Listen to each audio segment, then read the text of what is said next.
noches. Comenzamos una nueva emisión de Periodistas por UniTV. Mariana Corradini. Paula, buenas noches. Un placer, buenas como noches. cada lunes, estar en la pantalla de la televisión pública de la Universidad Nacional de Villa María. Hoy vamos a hablar de diferentes tensiones al interior de la política argentina, porque la verdad que hay mucha tela para cortar en estos últimos días. Así es, casi todas las agrupaciones políticas que conocemos están con sus propias internas. Es por ello que invitamos a nuestros estudios al doctor en Ciencias Políticas, que también es docente, investigador de nuestra universidad y secretario de investigación de la UNBM, Jorge Foa Torres. Buenas noches, bienvenido, Periodistas. Buenas noches, Buenas gracias noches. por la invitación. Con relación a esto que decíamos, ¿no? Por allí, ciudadanos y ciudadanas como convidados de piedra en una situación difícil del país, con una crisis bastante fuerte. Pero que igual pareciera que argentinos y argentinas todavía le están haciendo el aguante a un presidente como es, bueno, Javier Milei.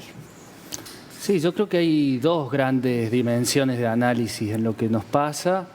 Una es más estructural, que tiene que ver con un cambio de época y un cambio en la producción de subjetividad en nuestra época, en donde indudablemente las redes sociales, las tecnologías, junto con una nueva etapa del neoliberalismo, me parece que influyen de manera muy fuerte. Y por otro lado, una dimensión más coyuntural que tiene que ver con nuestras realidades políticas, que me parece que hay elementos ahí que atraviesan a todos los espacios políticos. Lo charlábamos recién, me parece que en la mayoría de los espacios políticos hay un internismo muy fuerte y que se exhibe, de una manera a veces Obscena. obscena, exactamente, estaba buscando justo esa palabra. Por otro lado, también hay una tendencia unitaria, me parece, o centralista en la mayoría de las expresiones políticas que hemos tenido, o gobernando o estando cerca de llegar a espacios de poder en nuestro país. Por otro lado, hace muchos años que no hay una estabilidad económica en nuestro país. Todo eso alimenta también esto otro que yo decía. Con lo cual, bueno, me parece que es un escenario complejo, difícil, ¿no? Con lo cual estas distintas dimensiones que describís, las que justificarían o nos permitieron entender que todavía tenga mucho changüí en cuanto a apoyo popular del presidente. Sí, me parece que esas dos dimensiones están en juego. Esa estructural, en donde, bueno, las redes sociales me parece que han tomado un lugar muy grande, muy importante, como catalizador sobre todo de las peores cosas, ¿no?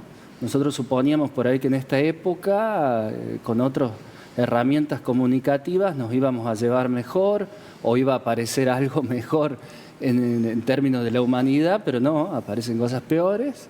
Y por otro lado, sí, no se colabora desde, me parece, los principales espacios políticos nacionales. El peronismo, sin lugar a dudas, está en un momento de transición muy fuerte.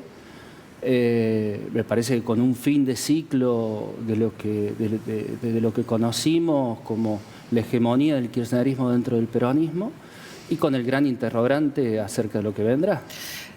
Bueno, también allí dentro del peronismo, ¿no?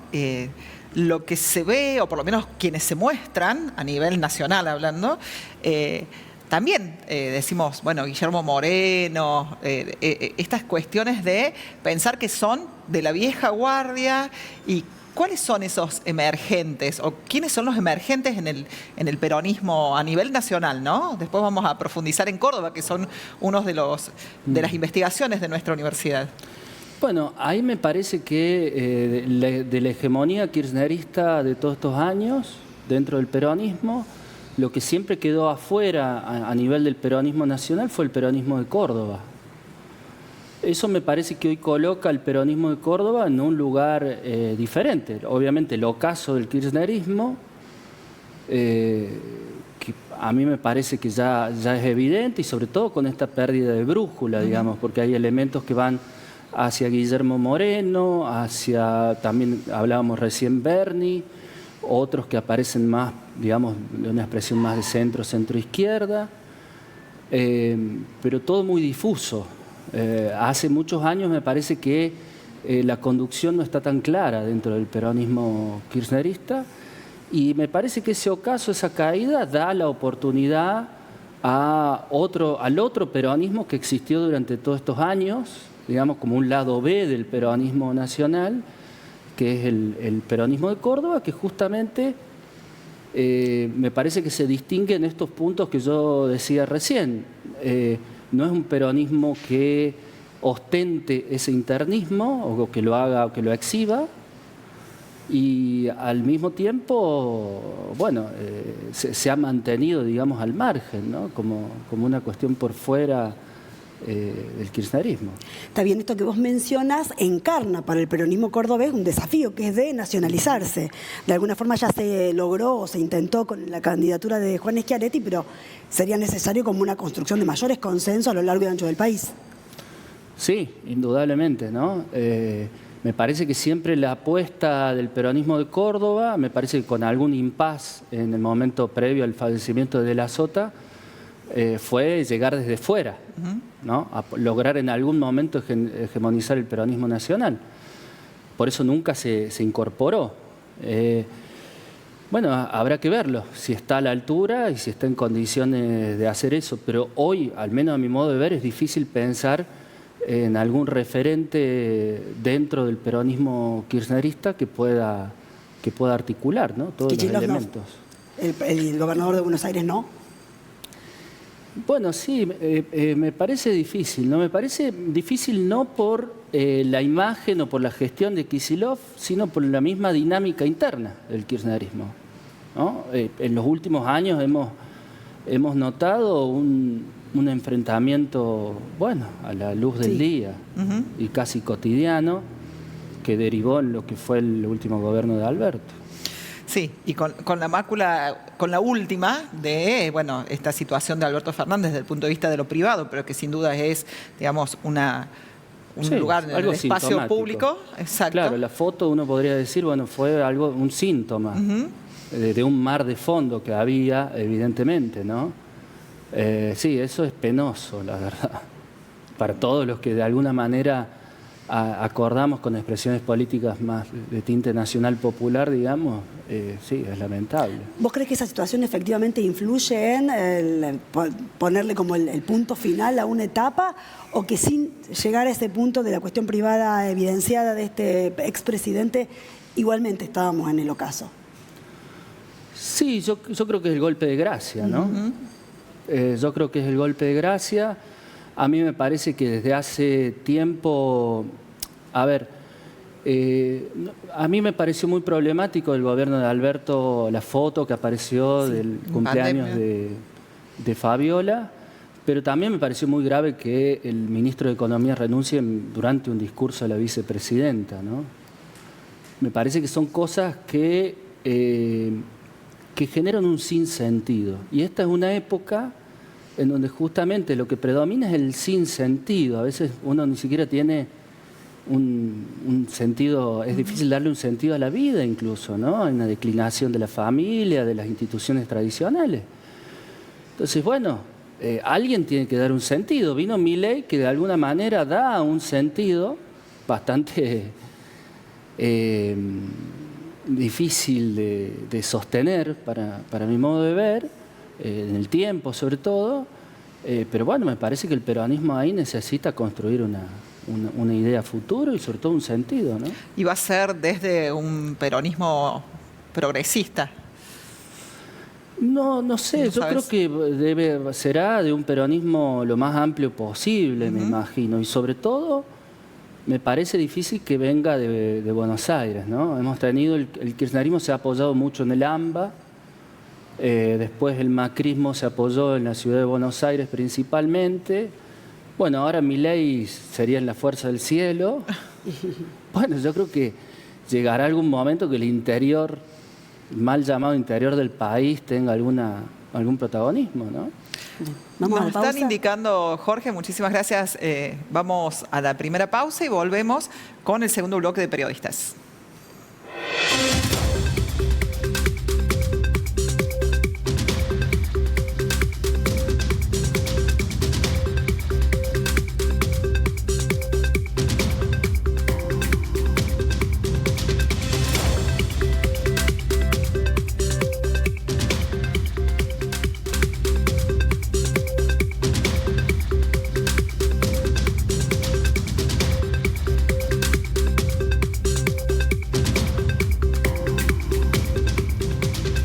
segundo bloque de periodistas, mientras aguardamos la conexión vía Zoom comprometida por el diputado nacional de Unión por la Patria, Leandro Santoro. Seguimos analizando aquí en estudio las distintas tensiones que se desarrollan hacia el interior de las distintas agrupaciones políticas. Hablamos de peronismo en el primer bloque, ahora hablamos de La Libertad Avanza, que también tiene sus internas, Jorge, ¿no?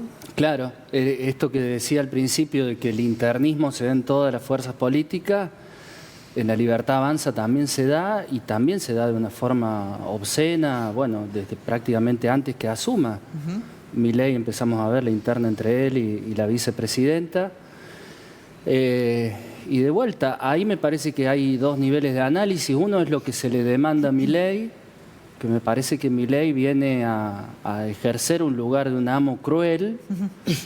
Y bueno, y ese lugar tampoco es tan sencillo de lograr, ¿no? Menos, está bien que Argentina no tiene una institucionalidad tan fuerte como otros países, pero tiene su institucionalidad y hay que ver, sí. Y ahí hay límites, ¿no? Y un Estado de Derecho. Que me parece que le va complicando la vida, además de él tener que ocupar ese lugar permanentemente de ser un amo cruel, que justamente Villarroel se lo cuestiona, ¿no? Se lo cuestiona, se ríe de eso. También de decirle jamoncito. Claro, justamente le toca en ese lugar, ¿no? Porque es ese lugar tan fálico, tan omnipotente en el que él se quiere poner como un león, ¿no? Como la canción de La Renga, y bueno, y viene la vicepresidenta y se le ríe en la cara, ¿no? O sea, está donde quiere estar, digamos, se ubica como el amo cruel porque decide que ese es el mejor lugar para ubicarse para las medidas que definió que era necesario tomar. Sí, me parece que es además algo en lo que le demandó gran parte de la sociedad, que es un lugar que ocupe, ¿no? Ese que es capaz de la motosierra, la licuadora y generar todos esos males, ¿no? En la sociedad argentina. Ahora, después hay otro nivel que me parece que es el de la gestión, en donde hay sectores enteros, lo conocemos nosotros en las universidades, en la gestión universitaria, que están paralizados, sin mucho motivo y que realmente que generan una parálisis en un montón de aspectos. Y después sí, la falta de conducción también se ve en La Libertad Avanza hacia adentro con todos los problemas que hemos visto, ¿no?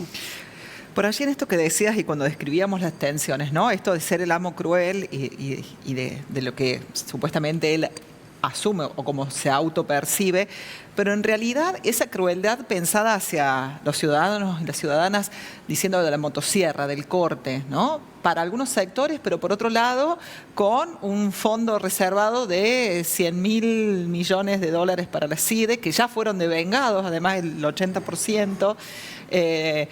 Pauta de YPF, cuando no hay pauta de Banco Nación para, digamos, ciertos grupos concentrados, los de siempre. Es decir, esta figura, ¿no? del enojo, de la casta, de la motosierra, que fue lo que apoyó la mayoría de los argentinos y las argentinas, es como que también se ha diluido de alguna manera, ¿o qué se lee en ese sentido? Sí, me parece que él se sostiene por esta especie de promesa que puede llegar a ser una ilusión de la estabilidad política y de la estabilidad económica, que era justamente algo que yo decía al principio, ¿no? Hay todavía una confianza de que él la logre a pesar de ser un loco. Está bien, está claro. Jorge, Mariana. Sí, tenemos, afortunadamente ha podido conectarse con nosotros el diputado de Unión por la Patria, Leandro Santoro. No fue fácil, pero estamos acá, Leandro, en piso, y ya te saludo para darte la bienvenida, analizando junto con el docente investigador de la Universidad Nacional de Villa María sobre las distintas tensiones en el interior de los partidos políticos. Y en eso te queremos sumar. ¿De dónde crees vos que deberían surgir los emergentes que planteen algún tipo de resistencia a un modelo económico que está generando más males de los que por allí buena parte de la sociedad esperaba? Leandro, te doy la bienvenida. Gracias por sumarte. ¿Qué tal? Buenas noches. Buenas noches. No sé si me pudiste escuchar la pregunta. La pregunta no, escuché el comentario sobre la necesidad de construir nuevas referencias. Sí. Bien, bueno, eso es cierto, pero también es cierto que todos los procesos populares de construcción de mayorías y de programas alternativos en América Latina siempre se dieron de abajo hacia arriba. Los liderazgos aparecen cuando las sociedades toman conciencia de los procesos históricos que están transitando, cuando los sectores más dinámicos de la sociedad se organizan y cuando fundamentalmente hay algún punto de quiebre que permite mostrar un cambio de rumbo, de paradigma. De hecho, te diría que hasta si uno quiere analizar la revolución conservadora de Milei, tiene que entender que Milei es la expresión de una frustración y de un movimiento emocional y político muy profundo que lo excede a él, que él lo encarna, pero que lo excede y lo precede. Y ocurre siempre lo mismo, así que habrá que esperar a que los pueblos se organicen, tomen conciencia y se construyan también liderazgos políticos que acompañen esos procesos históricos. Con relación a esto, Paula, te saluda Leandro, bienvenido. Con relación a esto que vos planteabas, ¿no? Y que preguntaba Mariana acerca de las emergencias, también, digamos, las cámaras son los lugares en donde, sin dudas, a través de los consensos, como el que se logró la semana pasada para, poner un freno a los fondos reservados, para CIDE y algunas otras que probablemente puedan darse. ¿Cómo se está trabajando en ese sentido, Leandro? Y si sos, de alguna manera, optimista en esta perspectiva. A ver, creo que el programa económico del gobierno de Milei es un programa que se sostiene solamente en el ajuste, que hay un sector de la sociedad que puede ser crítico de las experiencias de gestión anterior, pero que al mismo tiempo no coincide con ese diagnóstico tan simplista de que todo se resume a recortar el gasto público y achicar el Estado como para garantizar el desarrollo económico y el crecimiento, y eso tiene un reflejo también en la Cámara de Diputados. Entonces yo creo que hemos visto cómo un sector de la oposición dialoguista, que tenía al principio de la gestión expectativas en que el programa de Milei sea, si querés, liberal, pero menos extremista y más razonable, se fue apagando, y eso permitió que se den esos consensos que decís vos. Porque, a ver, en definitiva lo que hay que tener claro acá es que Unión por la Patria tiene 99 diputados, la izquierda tiene 5 y el quórum es 129. Con lo cual, para sacar una ley o para voltear un decreto se necesita articular una mayoría que es tan heterogénea que va desde, Nicolás del Caño hasta Ricardo López Murphy. No es sencillo, porque no existe otra manera ni de sacar leyes ni de voltear decretos. Así que esa construcción muchas veces depende de cómo juega esa oposición, que por ahí coincidía en algunas cosas con Milei, pero que francamente se empieza a dar cuenta que por este camino la Argentina va a terminar entrando en una recesión económica que va a destruir muchos empleos y va a generar mucho daño social. Cuando comenzábamos a charlar con el docente investigador que tenemos aquí en estudio, la primera pregunta que le hicimos, me gustaría hacértela a vos también, es ¿hasta cuándo argentinos y argentinas estarán dispuestos a tolerar una situación que, lejos de mejorarle la calidad de vida, se la desmejora jornada tras jornada? ¿Vos qué crees al respecto?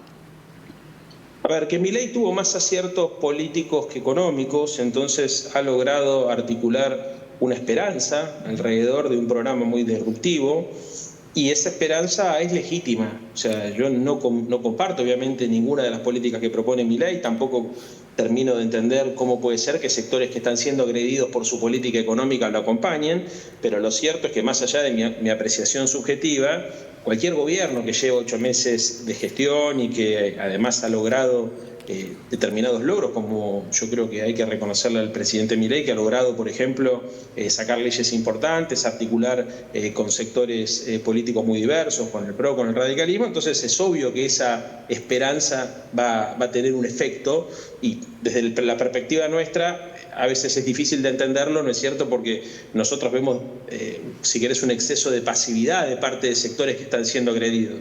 Pero ponerlo en perspectiva y te vas a dar cuenta que, como en cualquier orden de la vida, cuando uno hace una apuesta muy fuerte, y mucho más cuando hace una apuesta muy disruptiva, los procesos de aceptación de que esos momentos han terminado, en general suelen ser muy largos. Te voy a poner un ejemplo para que se entienda. Vos vas a poner un kiosco y toda tu familia te dice: no vayas a poner ese kiosco ahí, te vas a endeudar, vas a vender las cosas que tenés, no conviene, y vos agarrás y lo ponés igual. Si las ventas no te acompañan, probablemente tardes muchos meses en reconocerle a los tuyos que te equivocaste y que tenés que cerrar ese kiosco, porque ahí atrás no está solamente el sueño de tener una actividad o un emprendimiento económico propio que te permita vivir mejor. También está el amor propio, el orgullo. Vos antes de tomar la decisión de bajar la persiana vas a pensar en las veces que te peleaste con tu hermana o con tus parientes que te decían que no lo hagas, y eso te va a llevar muchas veces a tener que extirar ese sufrimiento por más de lo que por ahí en otro contexto lo hubieses hecho, ¿no? Bueno, yo creo que acá pasa algo parecido. Me parece que hay un sector de la sociedad que compró una apuesta muy extremista, muy disruptiva. O sea, Milei no gana con un discurso tradicional, no es Macri, no es el radicalismo, no es una opción clásica de la derecha, es una derecha fanática, extremista, es una derecha que además ha usado el odio y la agresión como una forma de construir política, y eso llevó a que un sector de la sociedad, que la sociedad se fracture y que haya un sector de la sociedad que le resulte absolutamente incomprensible lo que pasa. Entonces, se ha polarizado tanto la sociedad que los grupos, muchas veces los distintos polos de la sociedad terminan actuando a veces desde la perspectiva nuestra, por lo menos de una manera poco racional, pero creo que tiene que ver con esto. Leandro, cuando dialogábamos con Jorge Foa Torres acá en estudio y pensábamos en las tensiones del peronismo y del panperonismo, si se quiere, a nivel nacional, surgía el cordobesismo, ¿no? Vos tuviste palabras también para Natalia de la Sota y definiéndola como una compañeraza que en muchas cosas pueden, como decía, construir consensos. Jorge planteaba que por allí desde el interior, mal llamado interior, también por allí pensar en un peronismo diferente. ¿Cuál sería tu postura al respecto? Bueno, para mí la experiencia del peronismo cordobés es muy interesante porque logró construir una coalición policlasista vinculando a los sectores medios con los sectores de la producción, tanto industrial como agropecuaria, y logró incluso sobrevivir una etapa del peronismo donde los cambios sociales y económicos fueron tan abruptos que incluso los laburantes abandonaron al proyecto nacional del peronismo, ¿no? Hay trabajadores informales o hay trabajadores de plataforma que no se sienten peronistas, cuando históricamente había en el peronismo nacional una identificación de clase muy fuerte. Entonces, el hecho de que hayan logrado construir ese proceso histórico, que hayan logrado construir esa alianza y que hayan demostrado tener una gestión exitosa. Hay gente que vota al peronismo cordobés en las elecciones provinciales, pero que por ahí vota a diferente nivel nacional, porque siente que el peronismo cordobés interpela sus demandas y resuelve sus problemas. Entonces, a mí me parece, yo siempre fui muy admirador del gallego de la Sota, ¿no? Eso se lo he dicho a Nati. Y obviamente a través de él o a partir del respeto político que le he tenido siempre, me di cuenta que además había formado una organización política y que además había tenido unas hijas que eran muy comprometidas políticamente y que tenían además parte de su legado también incorporado. Así que cuando la conocí a Natalia en la Cámara de Diputados me sentí muy identificado, como me siento muy identificado con el peronismo cordobés y con la impronta que en su momento el gallego de la Sota le puso a ese proyecto.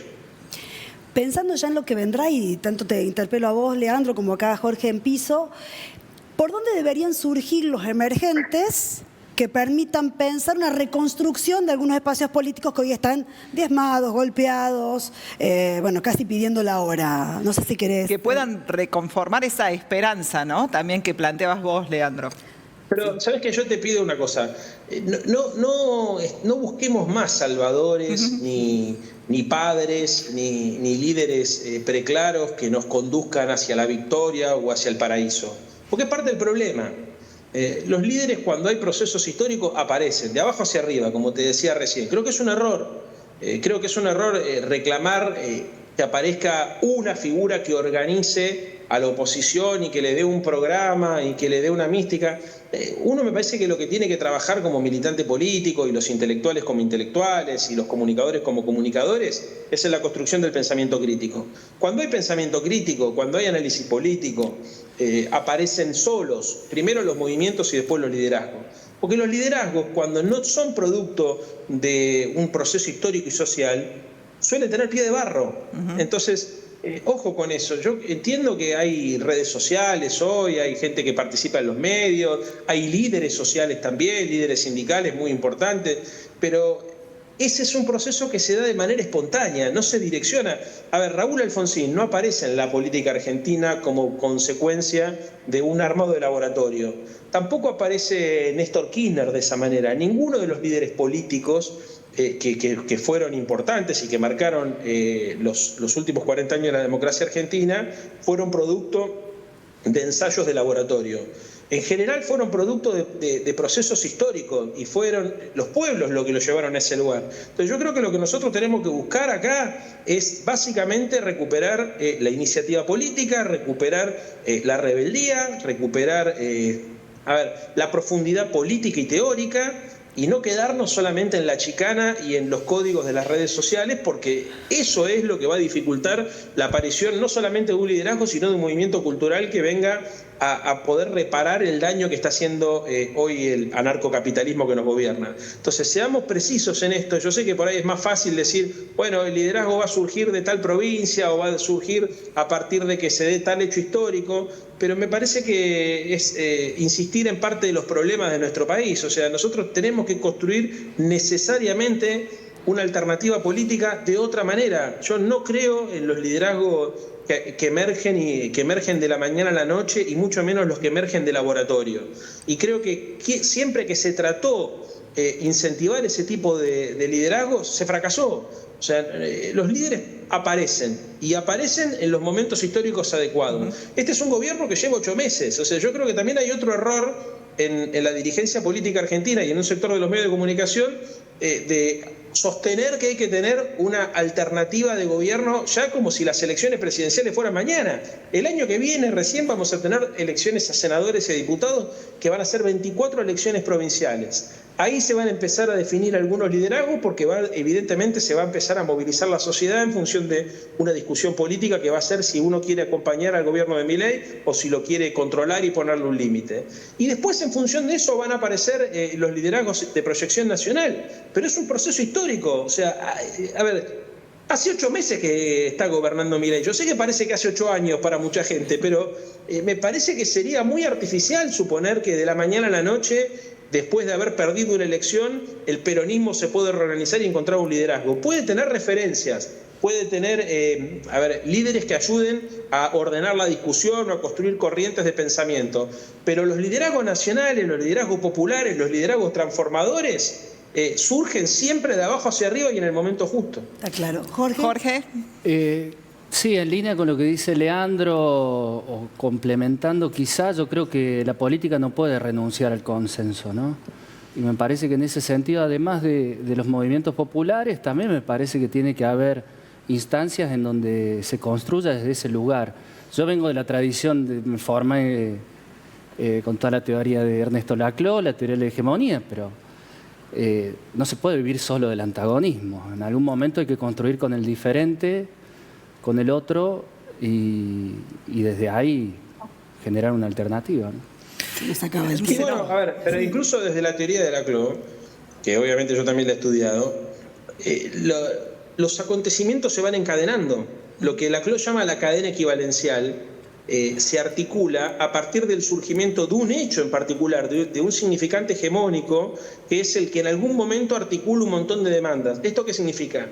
Que la política expresa distintas demandas particulares. En algún momento esas demandas particulares se ordenan en función de una cadena y surge un pueblo, surge un liderazgo que es el que de alguna manera reestructura el campo político. Bueno, hoy las demandas fueron expresadas mejor, y las demandas populares fueron mejor expresadas por Milei que por la actual oposición, porque por eso ganó las elecciones. O sea, él construyó también una cadena equivalencial de demandas. O sea, él logró que sectores muy diversos, los pibes que viven en los barrios populares, los sectores del trabajo informal, los sectores del empleo registrado, empresarios, inclusive banqueros, armó una coalición policlasista. Por eso juntó una mayoría del 56%. Bueno, esa construcción también demoró un tiempo. O sea, si yo te hubiese dicho un año atrás de la elección, un año antes de la elección, quién era el presidente, seguro después me hubieses dicho, y seguro va a ser Larreta. Después me hubieses dicho, no, seguro que va a ser Patricia Bullrich. Después me hubiese dicho, no, ojo, Massa, mirá, ganó las elecciones, porque Massa ganó las generales. Y finalmente terminó siendo Milei. ¿Qué quiero decir con todo esto? Que la ansiedad a veces no es buena compañera, a veces sirve para anticiparnos a los problemas, pero a veces nos genera problemas y nos confunde.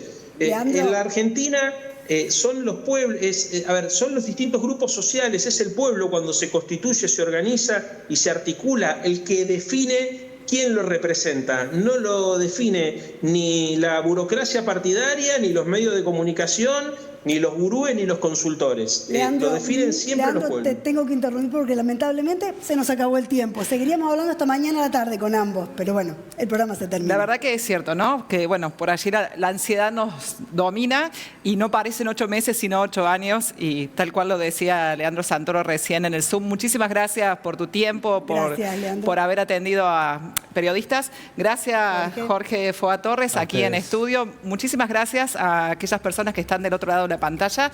Vamos a cerrar ya para poder decirles muchísimas gracias a quienes hacen posible este envío de periodistas desde lo técnico, también a los auspiciantes y a las personas que nos acompañan, como es habitual, en la indumentaria, en el peinado y en el maquillaje. Muchísimas gracias. Buenas noches.